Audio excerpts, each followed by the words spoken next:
ആദ്യമായി ഒറ്റയ്ക്ക് യാത്ര ചെയ്തൊരനുഭവം വാക്കുകളിലൂടെ പങ്കുവെക്കാനാണ് കേട്ടോ ഈ ഒരു വീഡിയോ. അതും ഫ്ലൈറ്റിൽ.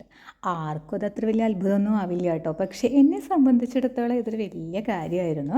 അങ്ങനെ 2025 സെപ്റ്റംബർ 19 ഉച്ചയ്ക്ക് 1:30 കേട്ടോ എൻ്റെ ഒരു ഫ്ലൈറ്റ് യാത്ര. എൻ്റെ വീട്ടിൽ കുറച്ച് ടെൻഷനൊക്കെ ഉണ്ടായിരുന്നു. പക്ഷേ എനിക്ക് ഭയങ്കര എക്സൈറ്റ്മെൻ്റ് ആയിരുന്നു. ഒറ്റയ്ക്ക് യാത്ര ചെയ്യാൻ പോകുന്നതിൻ്റെ സകല ത്രില്ലും എനിക്കുണ്ടായിരുന്നു കേട്ടോ. എൻ്റെ അമ്മയുടെ വാക്കുകളിൽ പറയുകയാണെങ്കിൽ കുറച്ചെങ്കിലും വിവരമുണ്ടെങ്കിലല്ലേ ഇത്രയെങ്കിലും പേടിയുള്ളൂ. ഇത് അതും ഇല്ലാത്തതുകൊണ്ടാണ് അത്രേ എനിക്ക് പേടിയില്ലാതിരുന്നത്. എന്തായാലും ഞാൻ അങ്ങനെ അങ്ങോട്ട് യാത്ര തുടങ്ങി. അങ്ങനെ എത്തേണ്ടതിൽ വളരെ നേരത്തെ തന്നെയാണ് എയർപോർട്ടിൽ എത്തിയത് കേട്ടോ. ചേച്ചിയൊക്കെ പറഞ്ഞു തന്ന ഒരുപാട് കാര്യങ്ങൾ എൻ്റെ മനസ്സിലുണ്ടായിരുന്നു. പിന്നെ ചോദിച്ച് പോകുക എന്ന് ധൈര്യം ഉണ്ടായിരുന്നു കേട്ടോ.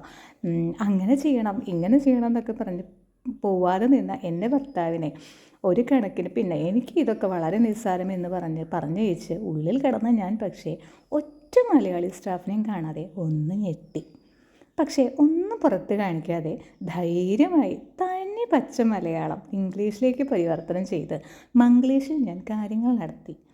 എൻ്റെ കോൺഫിഡൻസ് കണ്ട് അവർക്ക് തോന്നിയിട്ടുണ്ടാവണം ഇതാണ് കറക്റ്റെന്ന്.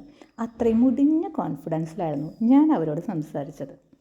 പക്ഷേ ഉള്ളിൽ ചേച്ചിക്കും ചേട്ടനും ഞാൻ നന്ദി പറഞ്ഞു, കൂടെ ദൈവങ്ങൾക്കും. കാരണം അവർ തരുന്ന കോൺഫിഡൻസിൻ്റെ പുറത്താണ് ഇത്രയൊക്കെ നടന്നത്. പിന്നെ എനിക്കൊരു അസുഖം ഉണ്ട് കേട്ടോ, ഹൈറ്റോമേനിയ എന്ന് ഞാൻ തന്നെ സ്വയം വിശേഷിപ്പിക്കുന്ന ഹൈറ്റ് പേടി. ഉയരം വളരെ പേടിയാണെന്നത് പോട്ടെ, എസ്കലേറ്ററാണ് അതിലും വലിയ പേടി എന്ന് വേണം പറയാനായിട്ട്. എന്നെപ്പോലെ ആരെങ്കിലും ഉണ്ടോ? എനിക്ക് തോന്നുന്നില്ല. ഉണ്ടെങ്കിൽ ഒന്ന് കമൻറ്റ് ചെയ്യണേ. ഇതും വെച്ചാണ് കേട്ടോ ഞാൻ ഈ സാഹസത്തിന് മുതിർന്നതെന്ന് നിങ്ങൾ ഓർക്കണം. പക്ഷേ ഇങ്ങനെയൊക്കെ ആണെങ്കിലും പലരും പറഞ്ഞു കേട്ടിട്ടുണ്ട് ഫ്ലൈറ്റ് ഉയരുമ്പോഴും താഴുമ്പോഴും ഭയങ്കര ബുദ്ധിമുട്ട്, അങ്ങനെ നെഞ്ചിങ്ങനെ താവള പോലെയൊക്കെ തോന്നും എന്നൊക്കെ പറഞ്ഞിട്ടുണ്ടായിരുന്നു. പക്ഷേ ആ ഒരു മൊമെൻ്റ് ഉണ്ടല്ലോ, അത് ഞാൻ വളരെയധികം എൻജോയ് ചെയ്തു കേട്ടോ. അതെന്താണെന്ന് എനിക്കും അറിയില്ല. അത് പക്ഷേ വേറെ ഇല്ലയെന്ന് നമുക്ക് മനസ്സിലുള്ളതുകൊണ്ടാവാം അല്ലേ. ഏത് നമ്മുടെ താങ്ങാൻ ആളുണ്ടെങ്കിൽ ക്ഷീണം ഉണ്ടാവുമെന്നൊരു പഴഞ്ചൊല്ല് കേട്ടിട്ടില്ലേ? ചിലപ്പോൾ അതാവാം. എന്തായാലും ആ യാത്ര ഞാൻ വളരെയധികം എൻജോയ് ചെയ്തു കേട്ടോ.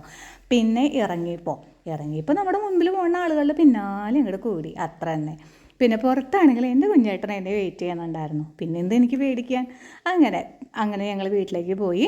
പിന്നെ ഉള്ള നവരാത്രി ദിവസങ്ങൾ അടിപൊളിയായിരുന്നു. ജീവിതത്തിലെ ഏറ്റവും മനോഹരമായ കുറച്ച് ദിവസങ്ങളിലൂടെയാണ് കേട്ടോ ഞാൻ കടന്നു പോയത്. പുതിയ ആൾക്കാർ, പുതിയ ഭക്ഷണം, ഒരുപാട് പുതിയ ഭക്ഷണങ്ങൾ ഞാൻ പരീക്ഷിച്ചു. പിന്നെ പുതിയ അറ്റ്മോസ്ഫിയർ എല്ലാം ഞാൻ വളരെയധികം എൻജോയ് ചെയ്തു. ഞങ്ങളുടെ ഫ്ലാറ്റിൻ്റെ ബാൽക്കണിയിൽ നിന്നിട്ടുള്ള പുറത്തോട്ടുള്ള വ്യൂ എനിക്ക് ഭയങ്കര ഇഷ്ടമുള്ളൊരു വ്യൂ ആണ് കേട്ടോ അത്. അതും വളരെയധികം ഞാൻ എൻജോയ് ചെയ്തു ആ ഒരു മൊമെൻറ്റ്. മതിയില്ലേ, കുറേ നേരമായില്ല, ഇനി ഇതിൽ കൂടുതൽ എന്ത് പറയാനാ. എന്തായാലും അധികം ബോറടിപ്പിക്കുന്നില്ല. അപ്പോൾ പിന്നെ കാണാം കേട്ടോ. ബൈ.